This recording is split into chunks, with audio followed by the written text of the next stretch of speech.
The alien queen walked past everyone and stopped next to me. "May I sit next to you, human?" she said. Jackson had made exactly 3 mistakes in his life that he could point to with absolute certainty, and accepting the invitation to the Luminous Accord celebration was rapidly becoming the 4th. The other 3 involved a failed marriage, a questionable tattoo of a warp drive schematic on his left shoulder blade, and trusting his roommate Derek with his houseplants during a 6-month contract on Mars. The plants had died. Derek had thrown a party. The marriage had ended shortly after the tattoo. Now he stood in the receiving line aboard Ephemera Station, watching a being made entirely of sentient gas attempt to shake hands with a human admiral who clearly had no idea what the protocol was for greeting someone without solid matter. The admiral's hand passed through the vapor entity 3 times before an aide whispered something urgent in his ear. The entity chimed with what Jackson assumed was laughter, though it could have been annoyance. Hard to tell with gaseous life forms. The invitation had arrived at his quarters by mistake, addressed to Marcus Webb, his supervisor. Marcus was currently on Earth recovering from what the medical reports euphemistically called an adverse reaction to Centauri cuisine, but what everyone knew was just catastrophic food poisoning from eating street vendor clacks without checking if it was meant for human digestive systems. Jackson had stared at the gilt-edged holographic card for a full hour before convincing himself that attending would be fine, that nobody would notice one low-level gravity field technician wandering around a party meant for diplomats and nobles. He'd been wrong about that. People noticed. They just didn't care. The grand hall opened before him like something from a fever dream, engineered by a committee of artists who'd never agreed on anything except that more was always better. Anti-gravity chandeliers hung at impossible angles, their crystals refracting light into colors that didn't exist in normal spacetime. The walls were living displays of distant nebulae, shifting and churning in real time, connected to telescopes scattered across the galaxy. Jackson watched a star die in the Crab Nebula, while a server bot offered him something that looked like champagne, but bubbled upward instead of fizzing normally. He took the glass. It tasted like Starlight might taste if Starlight had gone to bartending school and decided to specialize in overpriced cocktails.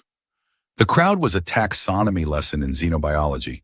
A crystalline being from Proxima Centauri stood near the buffet table, its faceted body refracting the room into 1,000 fragments.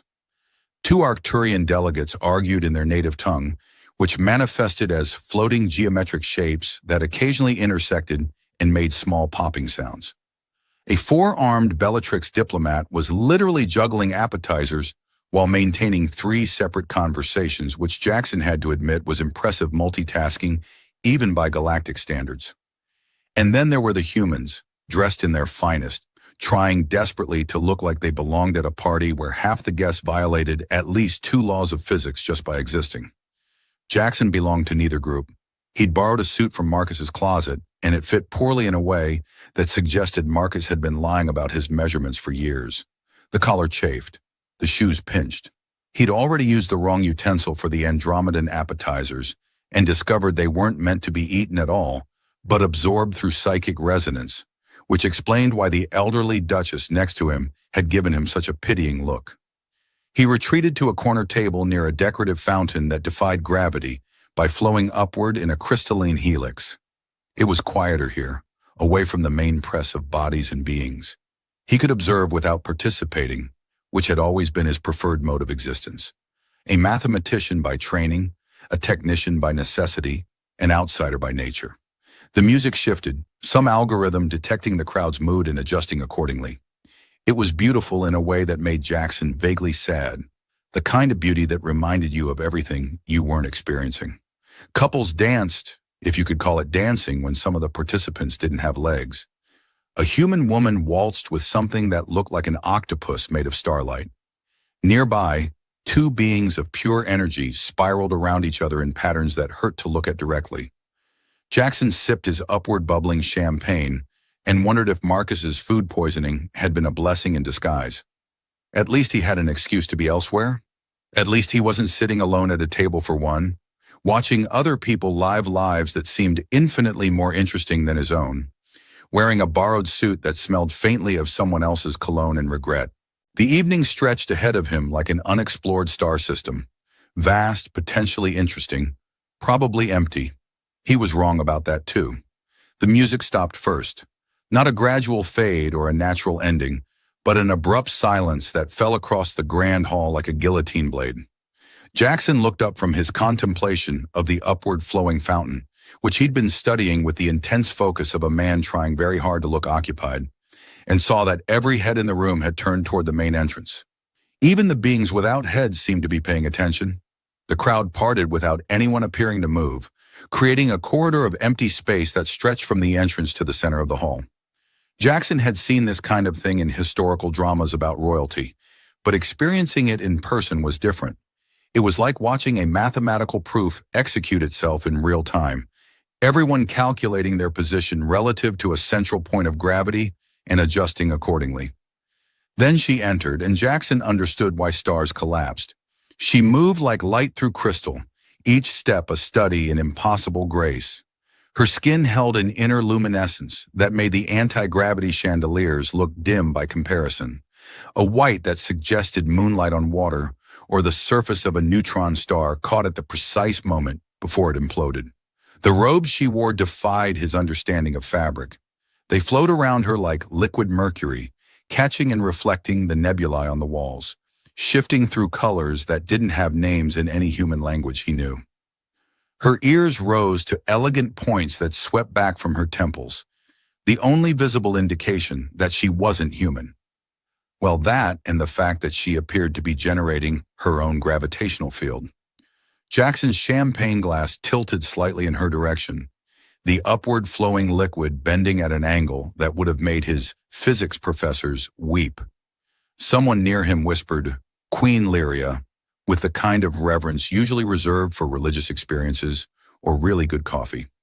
Jackson watched her progress through the hall the way he might watch a solar eclipse, with fascination and the distinct sense that looking directly at her might cause permanent damage.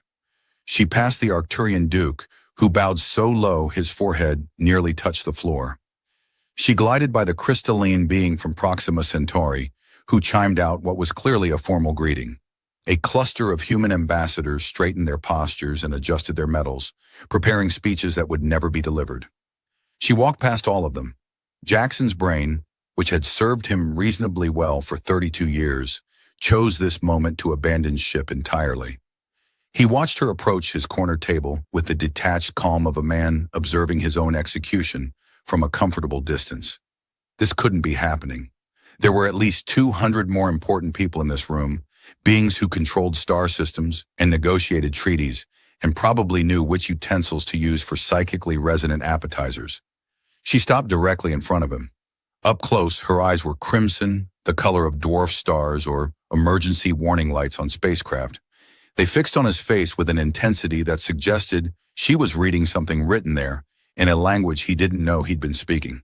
The air between them felt thick, charged with particles he couldn't name, but could definitely feel rearranging his molecular structure. "May I sit next to you, human?" Her voice was soft, carrying an accent he couldn't place, vowels that seemed to exist in frequencies slightly outside normal human hearing range. There was something uncertain in the question, vulnerable, as if she genuinely feared he might say no. Jackson's mouth opened. His vocal cords, apparently still on strike along with his brain, produced a sound that might have been yes, or might have been him forgetting how to breathe and trying to play it off as speech. He managed a nod that he hoped looked calm and collected, rather than like a man whose entire understanding of social hierarchy had just been violently deconstructed. She sat, settling into the chair with the kind of grace that suggested gravity was optional for her species. The liquid mercury robes pooled around her in patterns that seemed to be solving differential equations. Jackson noticed that her hands, folded carefully in her lap, were trembling slightly. A queen who ruled 17 star systems was nervous. That made two of them. The hall remained frozen. Every conversation had died mid-sentence. Every being, solid or otherwise, was staring at their table with expressions ranging from shock to confusion to what looked like outrage on the face of a Bellatrix general who'd clearly expected the honor of royal attention. Someone dropped a glass. The sound of it shattering seemed impossibly loud in the silence, each fragment hitting the floor like a small accusation. A waiter bot rolled up to their table, its social subroutines clearly struggling to process the situation. It extended a tray bearing 2 glasses of something that sparkled with miniature supernovas. "Refreshments for the couple?" It chirped in its cheerful, automated voice. Jackson choked on air. Lyria's eyes widened, her luminescent skin flushing slightly darker. They looked at each other, then at the bot, then back at each other. For a moment, the weight of 17 star systems and the attention of 200 witnesses pressed down on them like atmospheric pressure on a deep-sea exploration vessel. Then Lyria laughed, a sound like wind chimes caught in a solar breeze, and the entire universe seemed to release a breath it had been holding. The waiterbot retreated in confusion, its social algorithm clearly filing this interaction under anomalies to report to maintenance. Jackson took one of the supernova sparkled drinks because his hands needed something to do besides shake, and Lyria did the same. They sipped in unison, then looked at each other again. And the absurdity of the situation hit Jackson with the force of a minor gravitational anomaly. "I should probably explain," Lyria said, her crimson eyes still bright with amusement. "I've spent the last 4 hours listening to the Arcturian delegation explain their new tariff proposals using interpretive dance. I needed to sit somewhere that the probability of encountering economic policy expressed through movement was near zero." Jackson felt something in his chest unclench. "You came to the right table. I don't even know what a tariff is when it's expressed in words." "It's a tax on imported goods," she said helpfully. "See?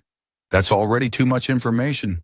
He took another sip of his drink, which tasted like starlight mixed with expensive regret. "I'm not supposed to be here. The invitation was meant for my supervisor, but he ate bad clacks, and now I'm wearing his suit and pretending I understand what's happening."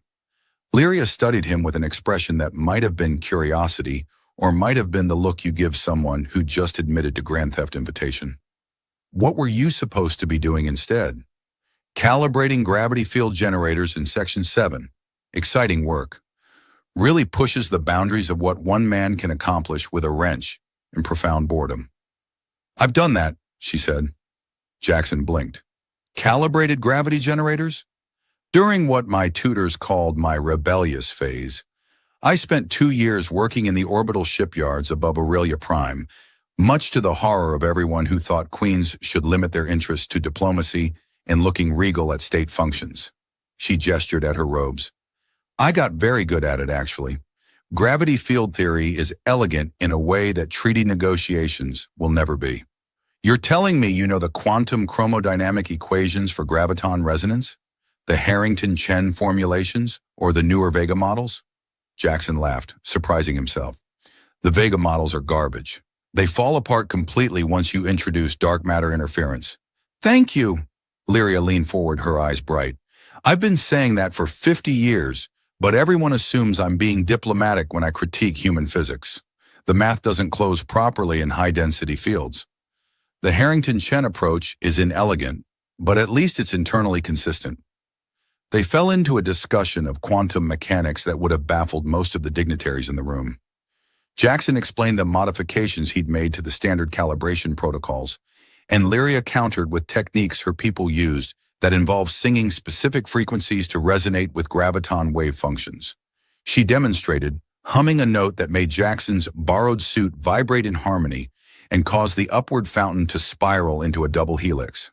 "That's incredible," he said. "Also probably illegal under station safety regulations." "Most interesting things are." She took another sip of her drink. "Tell me, Jackson. You are Jackson, yes? I'm reading your nameplate in the infrared spectrum, which feels intrusive, but you're not exactly wearing a sign." "That's me. Jackson. No title, no interesting backstory, just a guy who's really good with wrenches. I rule 17 star systems, and I'm profoundly bored most of the time. Titles are overrated." She paused. "Though I admit guy who's good with wrenches has a certain appeal. Very direct, no pretense." Around them, the party had resumed in a confused, hesitant way. The music restarted, though at a lower volume. Conversations picked up again, but Jackson could feel eyes on them, watching, calculating, trying to understand why the most powerful being in several parsecs was sitting with someone who'd used the wrong utensil for psychic appetizers. A different server bot approached, this one carrying actual food. It deposited plates of something that looked like it might be edible if you squinted and had a flexible definition of food. Jackson poked at it experimentally. It's crystallized photon suspension in a protein matrix, Lyria said. Tastes better than it sounds. That's a low bar. Try it anyway. He did. It tasted like chicken, if chicken had been compressed to the density of a white dwarf and then flash frozen at absolute zero. Not terrible, but not something he'd order again. Lyria was watching him with obvious amusement. You make the same face my chief engineer makes when I ask him to explain why the faster-than-light drive keeps making that clicking sound. Does it sound like this? Jackson made a clicking noise with his tongue.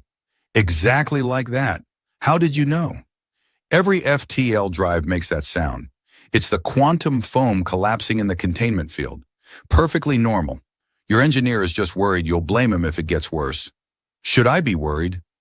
Only if it stops clicking. Then you should panic. Lyria laughed again, and this time Jackson noticed that nearby empaths were swaying slightly, their sensory appendages oriented toward their table. Apparently her amusement was broadcasting on frequencies he couldn't detect, but they could. One of them, a translucent being from Rigel, seemed to be taking notes. The conversation flowed like the upward fountain beside them, defying the normal gravity of social interaction. Jackson found himself talking about things he never discussed with anyone, least of all alien royalty, who could probably have him vaporized with a gesture. He told her about growing up in New Seattle, watching the space elevators climb into the sky like threads connecting Earth to heaven, dreaming of leaving but never quite finding the courage until a failed marriage made staying more frightening than going. What happened? Lyria asked, her voice gentle in a way that suggested she actually wanted to know, rather than just making conversation. We wanted different things. She wanted stability, a house in the suburbs, children who'd never leave the planet. I wanted to see what was out there. He gestured vaguely at the walls displaying distant nebulae. Turns out there mostly involves recalibrating machinery and eating questionable station food, but at least it's different questionable food every few months. I've been eating the same ceremonial meals for 300 years, Lyria said. State dinners where every course is predetermined by protocols established before your species discovered fire. Last week I had to consume something called essence of temporal gratitude, which is exactly as unpleasant as it sounds. What does temporal gratitude taste like?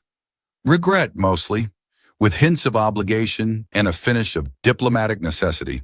She wrinkled her nose, and Jackson realized that even alien queens made the same face everyone made when discussing bad food.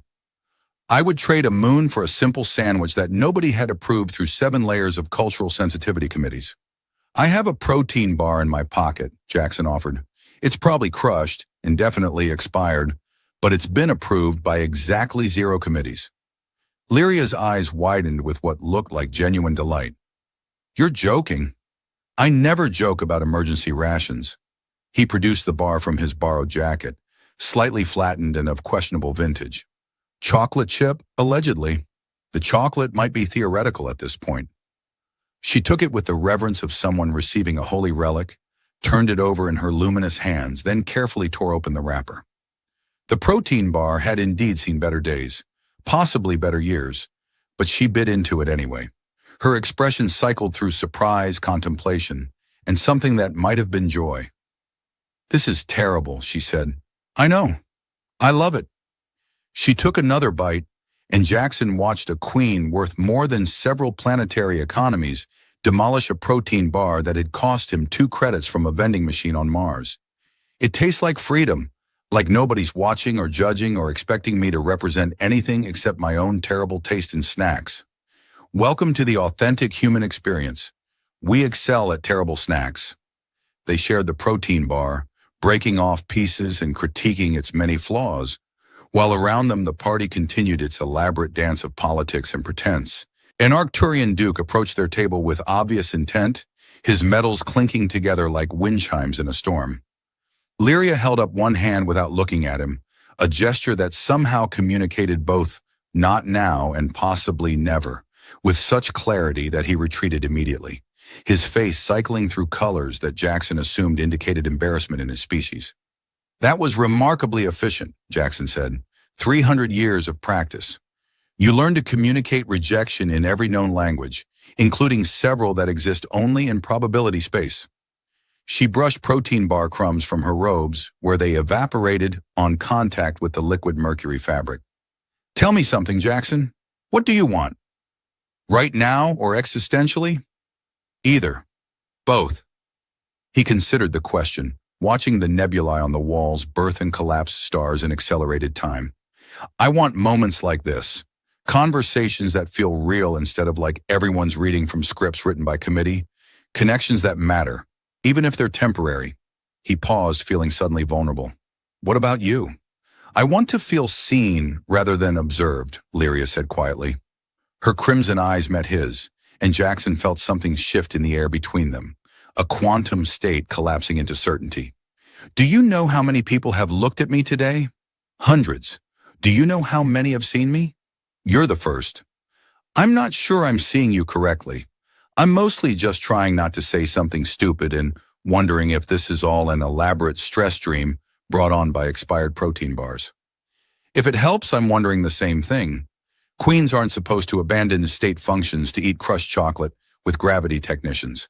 It's probably in the rule book somewhere between maintain dignified posture and never admit you're tired of being worshipped. Are you? Tired of it? Exhausted beyond measure.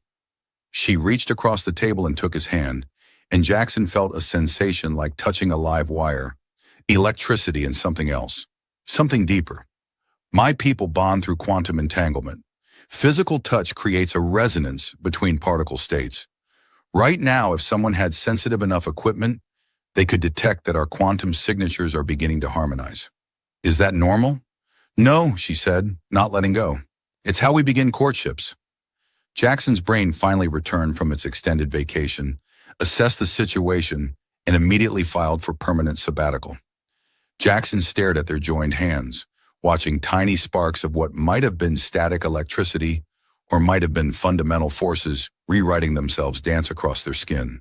His palm felt warm where it touched hers, a heat that spread up his arm and settled somewhere in his chest like a small sun taking up residence. So when you say courtship, he managed, his voice surprisingly steady for a man whose entire understanding of reality was being rapidly revised. Are we talking about the human definition or something that involves me being converted into pure energy? Lyria's laugh was startled and genuine.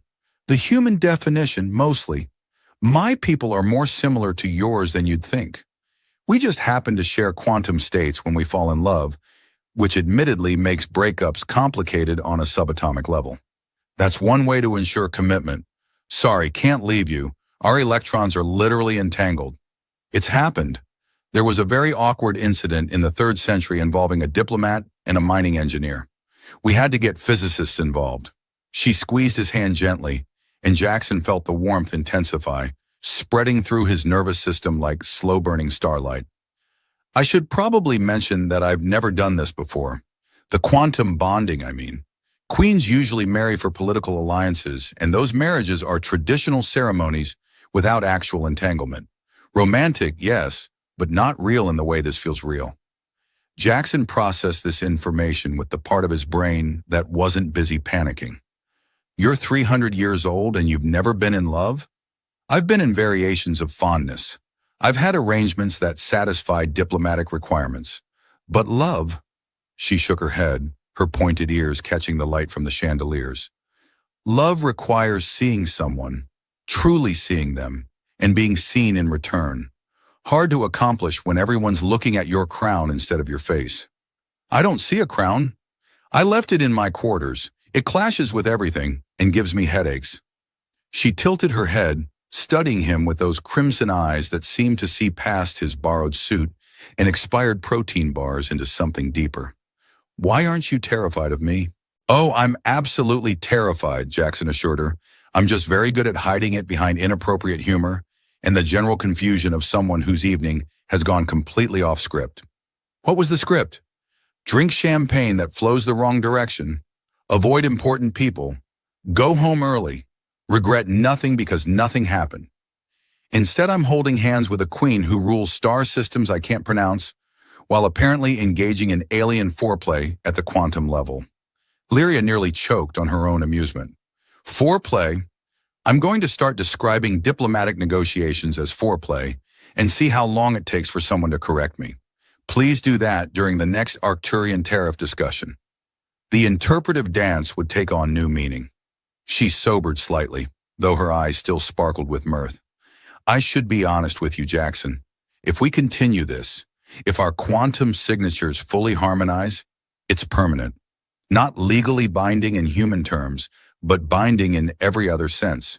You'd feel it if I was hurt, if I was happy, if I was halfway across the galaxy eating terrible protein bars and thinking of you. That sounds intense. It is. My parents were bonded for 400 years before my father died, and my mother said she felt the moment his quantum state collapsed. She knew instantly, across a distance of 3,000 light years. Lyria's voice softened. It's not something to enter lightly. It's not something I've ever offered anyone before. Jackson looked at their hands again, at the way the light seemed to pool between their palms, creating shadows that didn't quite obey normal physics. A sensible man would pull away. A sensible man would thank her for the conversation, excuse himself politely, and flee to the safety of Section 7, where gravity generators didn't ask existential questions. And quantum entanglement was something that happened to particles, not people. Jackson had never been particularly sensible. I want to say something romantic, he said, something worthy of this moment. But all I can think is that I've spent 32 years feeling like I was waiting for something without knowing what. And now I'm sitting here with you, and I feel like I've arrived somewhere I didn't know I was traveling toward. That's fairly romantic. Really, because I can also tell you about the time I accidentally vented an entire cargo bay into space because I mixed up the airlock controls, if you want to recalibrate your expectations. Did anyone die? Just my dignity and a shipment of Andromedan fruit that was probably sentient. Then I'll allow the romance to stand. She stood, still holding his hand, and pulled him gently to his feet. The hall watched them with barely concealed fascination. Hundreds of eyes and sensory organs trained on the queen and the technician, who'd somehow stumbled into a fairy tale wearing someone else's suit. Come with me. I want to show you something that doesn't involve being stared at by everyone we've ever met. Lyria led him through the crowd with her hands still wrapped around his, their quantum signatures humming in harmony like a tuning fork struck in perfect concert. The dignitaries parted for them with expressions ranging from shock to something that looked like scandalized approval. The Arcturian duke's face cycled through what Jackson assumed was his species equivalent of a jaw drop. A cluster of human ambassadors whispered furiously behind their hands, no doubt already composing reports that would make diplomatic circles explode with speculation for the next decade. Jackson didn't care. He was too busy trying not to trip over his own feet as they navigated through beings who defied gravity and others who existed partially in dimensions he couldn't perceive without advanced mathematical training. They emerged onto the observation deck, and Jackson's breath caught in his throat for reasons that had nothing to do with quantum entanglement.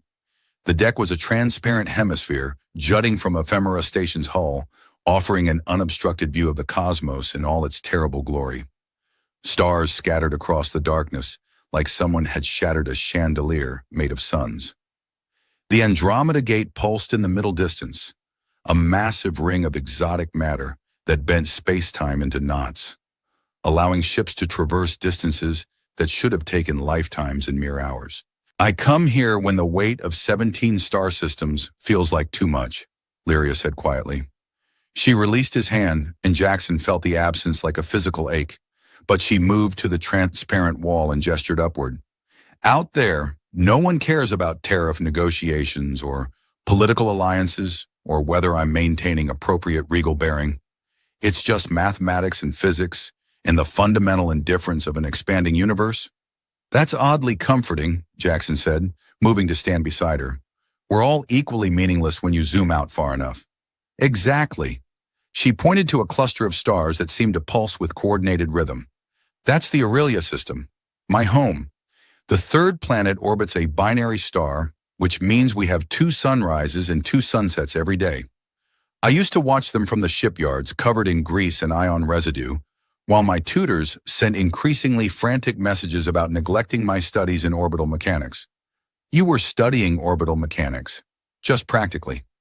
They didn't appreciate the distinction. She traced constellations in the air, her fingers leaving trails of light that faded slowly. That cluster there, the one that looks like a geometric spiral, those stars don't exist in your databases because they're singing. My people navigate by stellar radiation patterns, harmonic frequencies that tell us where we are in relation to everything else. Show me, Jackson said. Lyria glanced at him, surprised. You want to hear stellar navigation songs? I want to hear you sing them. She smiled, and Jackson realized he'd somehow said exactly the right thing without even trying. She began to hum, a sound that started low and built into harmonics that seemed to resonate in his bones. The observation deck's transparent hull vibrated in sympathy, and Jackson swore he could see the stars themselves pulse in response, their light bending and shifting to match the frequencies she was producing. The song told a story of distances and directions, of knowing where you were by the music the universe made. Jackson didn't understand the navigation data, but he understood the emotion beneath it, the loneliness of traveling between stars and the joy of finding your way home. When she finished, the silence felt profound. That was beautiful, he said, inadequate words for something that had temporarily rewritten his understanding of music and physics. My father taught me that one. He said the universe was singing all the time, and we just needed to learn the language. She turned to face him fully, her crimson eyes reflecting the starlight behind him. Jackson, I have to leave soon.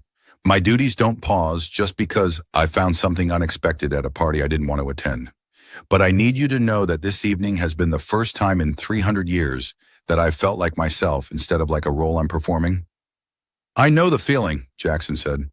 Though my version involves significantly less ruling of star systems and more avoiding phone calls from my mother asking when I'm going to settle down. Are you going to settle down? I don't think settling is the right word anymore. I think I just found something worth being unsettled for. Lyria reached into her robes and produced a small crystalline device that caught the starlight and fractured it into impossible colors. This is a quantum communicator, attuned to my specific signature. If you activate it, I'll know, no matter where I am in the galaxy. It's how my people begin courtships when distance is involved, which it usually is when you rule multiple star systems. Jackson took the device, feeling its weight in his palm, warm and somehow alive. This is really happening. You're really giving me a way to call you across light years. I'm really hoping you'll use it. She stepped closer, and Jackson could feel the warmth radiating from her skin, the quantum resonance between them creating harmonics he could almost hear. I should warn you that if we pursue this, you'll be entering a world of diplomatic complications and security protocols, and people who will have very strong opinions about a queen bonding with a gravity technician. Will they have interpretive dances about it? Almost certainly. Then I definitely have to see this through. He activated the communicator for just a moment, and across the observation deck, Lyria's robes shimmered in response, the liquid mercury fabric rippling with light. Just testing to make sure it works. She laughed, then stepped forward and kissed him, gentle and certain, and Jackson felt something in his chest lock into place, like a gravity field generator, finally calibrated correctly after years of running slightly off spec. The universe continued its expansion, indifferent to human concerns or alien romance. But in that moment, Jackson felt like he'd found the center of something that mattered. When she pulled away, her eyes were bright. I have to go. I know. This isn't over. I know that too. She walked toward the exit, her robes flowing behind her like captured starlight. But she paused at the doorway and looked back. Jackson raised the communicator, a promise and a question, and she smiled with something that looked like hope. Then she was gone, returning to her duties in her 17 star systems, and Jackson was alone on the observation deck with the stars and a small crystalline device, and the feeling that his life had just become exponentially larger than himself. He activated the communicator again, just to feel the warmth of it, and somewhere in the station he knew she was smiling. Above him, through the transparent hull, the Andromeda Gate pulsed with light, and Jackson thought about all the distances it could cross, all the impossible journeys it made possible. He'd spent years dreaming of leaving Earth, of seeing what was out there, never imagining that out there would circle back and find him sitting alone at a party wearing a borrowed suit. He pulled out his comm device and sent a message to Marcus. "Thanks for getting food poisoning. I owe you several drinks and a story you won't believe." Then he stood there, watching the stars sing their navigation songs, no longer waiting for his life to start, because it finally, impossibly, had. The station's artificial dawn cycle began, painting the observation deck in shades of amber and gold that had nothing to do with any natural sunrise. Jackson remained there, holding a quantum communicator that connected him to someone who'd seen 300 years pass while he'd barely managed 32. The absurdity should have overwhelmed him, the impossibility of it, the improbability that out of billions of souls scattered across the galaxy, two people who shouldn't have even been in the same room had found each other in the space between loneliness and hope. But standing there, watching stars that had died millennia ago still shine with light that refused to stop traveling, Jackson understood something he'd been avoiding his entire life. The universe didn't care about probability or sensible choices or the safe path that led nowhere worth going. It only cared about what you did when the impossible walked up to your table and asked if the seat beside you was taken. He'd said yes to a borrowed invitation, yes to a conversation that defied every social boundary, yes to holding the hand of someone whose quantum signature was now harmonized with his own, their particles entangled across whatever distance would come. Sometimes the bravest thing you could do was say yes to something that terrified you. Sometimes the person you'd been waiting for was waiting for you too, wearing a crown they'd left in their quarters because it gave them headaches, tired of being worshipped and desperate to simply be seen. Jackson pressed the communicator to his chest, feeling its warmth, and smiled at the chaos his life was about to become. He wouldn't have it any other way. The end. Thank you for experiencing this journey with Sci-Fi Pulse. If this story resonated with you, hope, wonder, the pain of unexpected connections, please subscribe to join us for more stories from the limits of possibility. Leave a comment to share your thoughts. Have you ever said yes to something that terrified you?